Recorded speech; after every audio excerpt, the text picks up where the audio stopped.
And I dedicate this poem to Bernice.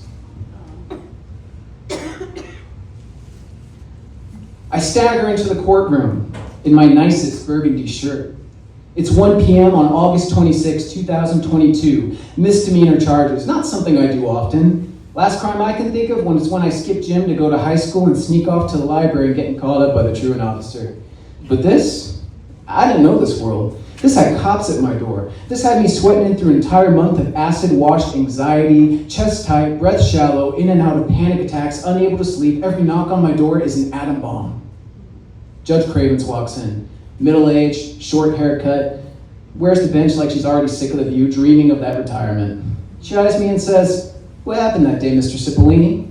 "Well, you got it, Your Honor, but let me give you some context. It's May of 2022. I'm unemployed, broke like promises. I quit my front desk job on a whim because the slow boil of petty politics and bad management sends me spiraling out the front door without parachute or plan. Rent is due in 2 weeks, and I'm clicking through Indeed like it's a slot machine. And then I find it.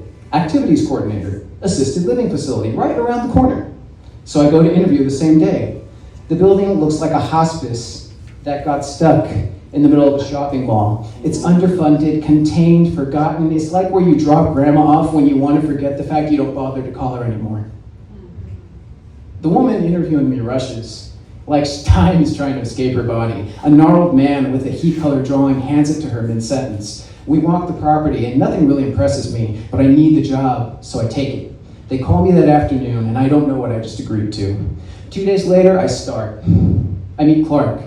Alligator grin, slick-back greasy hair, rumpled polo, looks like he sells discount insurance on the side of the freeway. And he's my age, but he could pass for a really hard 47. Shade.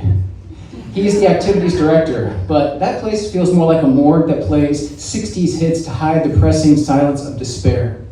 Hope doesn't live here, but it visits sometimes. Sometimes it leaves a sack of fast food and a Beanie Baby and then creeps out the exit door. There's a koi pond inside, and there's fish inside that look a lot more free than the people inside. There's a garden half-tended, like a metaphor for everything I'm seeing. The food, it's slop, it's steam table sadness, gray meat, mashed regret, and then it comes the dementia ward. The gate clicks behind me. The sound of freedom leaves my ears. And then I see it. I see a hand trembling with painted nails reaching out from behind bars like a ghost asking, "Am I still here?" And I hear it, screaming, long and raw from the belly in someone's broken mind. I freeze, but the caregiver, she doesn't. She rolls her eyes and pops her gum and goes back to her Snapchat. "Oh, that's just Miss Tony. Just ignore her. She's a pain in the ass. No one likes her. She does this all the time. She's not going to stop. Let's go get the coloring books." My soul cracks. The dining room, it's like a mausoleum of memory. Chewed up coloring books, markers dried into silence, John Ford movies playing on the loop, waterlogged clipbooks of meaningless activities. And the residents, well, let me give you a rundown. There's Cindy, who's lost in a fog, but she smiles when I remember her name. Apparently, she was once been a writer in New York and then slipped in the shower and woke up here. And then there's Bernice, the laughingstock. Old, frail, mocked. Staff yells at her like she's not a person, like she wasn't someone's grandma, like she didn't once have dreams, a body, and a life. And one man walks around naked, sometimes in a pad, sometimes not. I'm told to just let it slide.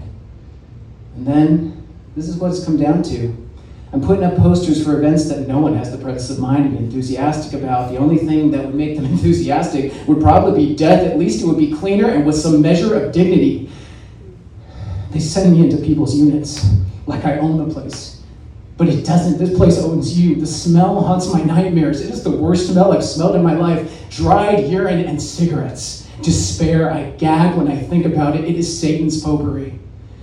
Sundowning fights, screams in the night, verbal abuse set to background music like they scorn people they're supposed to care for. The staff don't care, they mock, they strut about in their extra large scrubs, indifferent to all about them, with an apathy that would make a Gattaca guard wince. They curse and they laugh, and they look in the mirror one night and I ask, was this worth it? $17 an hour for a front row seat to hell?